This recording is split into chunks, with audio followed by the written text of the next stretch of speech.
E aí galera, beleza? Bom, hoje a gente vai entrar num campo que tem gerado umas discussões há algum tempo também, que é o das invenções. Porque na verdade, se eu parasse e perguntasse pra vocês, quem foi que inventou a lâmpada elétrica incandescente? Se vocês procurarem, na maioria das fontes vai te dizer que foi Thomas Edison em 1879. Só que na verdade isso é só parte da história. Não está contando a história por inteiro.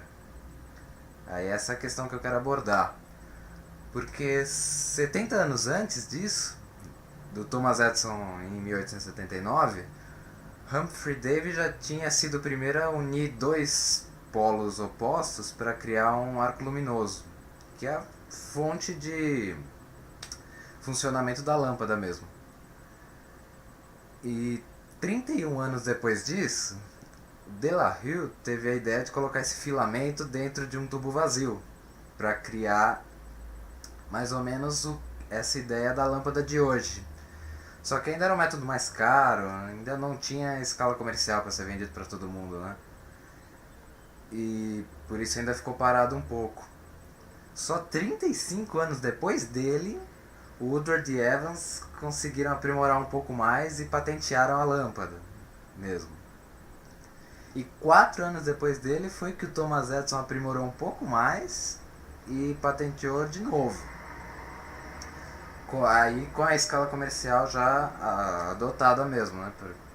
Por um preço mais razoável. Então você vê que sempre tem esse aprimoramento, sempre tem essa melhoria contínua na criação mesmo. Que foi o que aconteceu parecido também com a prensa. Porque a prensa de Gutenberg, ela revolucionou o Ocidente, que é a distribuição de manuscritos pelo Ocidente no século XV.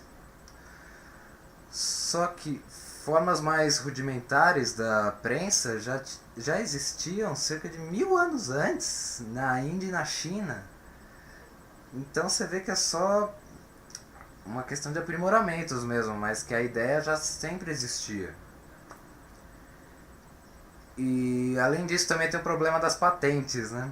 Que fica essa corrida para ver quem que registra a criação primeiro e que pode gerar alguns problemas e que gerou alguns problemas pela história mesmo.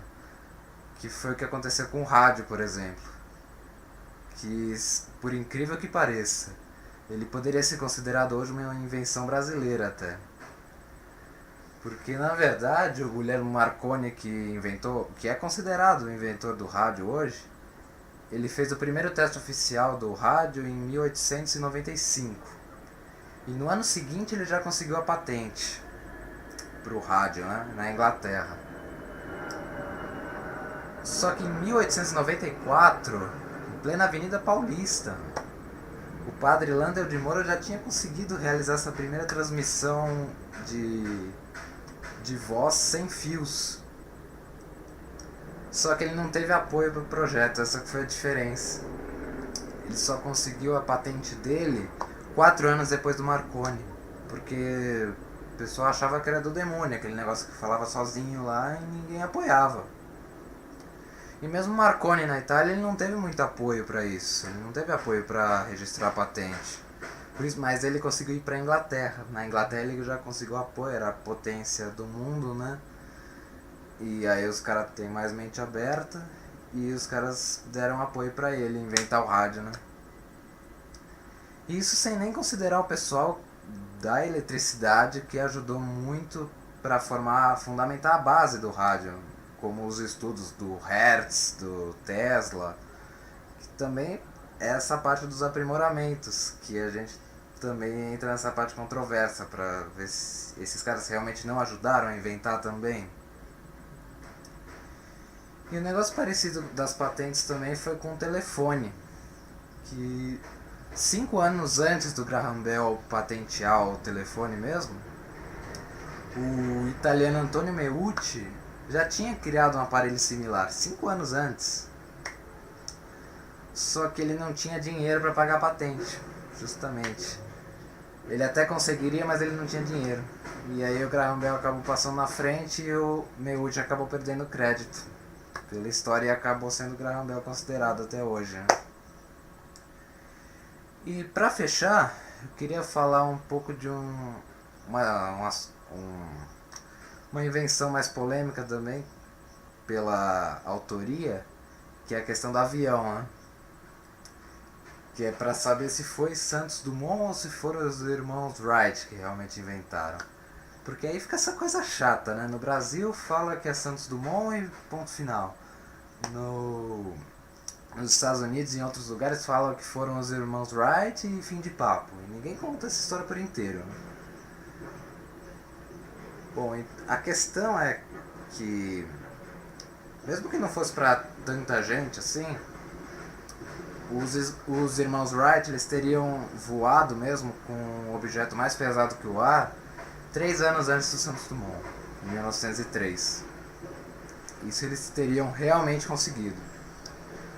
Só que a originalidade do Santos Dumont qual é? Porque o avião dos irmãos Wright ele precisava de uma catapulta para dar o primeiro impulso. Já o do Santos Dumont não. Ele já tinha conseguido colocar um motor mais potente para gerar propulsão própria para o 14 bis. Então por isso que fica essa discussão entre a autoria deles. Então você vê, né, que é muito controverso você chegar e falar que fulano inventou isso e ponto final. Na verdade tem sempre esse desenvolvimento por trás, esse aperfeiçoamento contínuo pelos tempos. E também porque vários lugares do mundo podem estar tendo a mesma ideia, podem estar tendo a mesma dificuldade. E aí fica difícil você ter certeza de quem realmente fez primeiro, né? Definir uma autoria exata, sendo que está todo mundo trabalhando ao mesmo tempo naquilo. Mas o ideal seria que contasse pelo menos essa história por inteiro, né? Pra gente ter uma noção geral da história. Senão a gente fica só com essas partes e não compreende realmente o que aconteceu. Bom, mas acho que a gente já questionou bastante por hoje. Mas ainda a gente pode continuar pelos comentários mesmo, hein? Mas por enquanto é isso. Muito obrigado, hein? Até a próxima.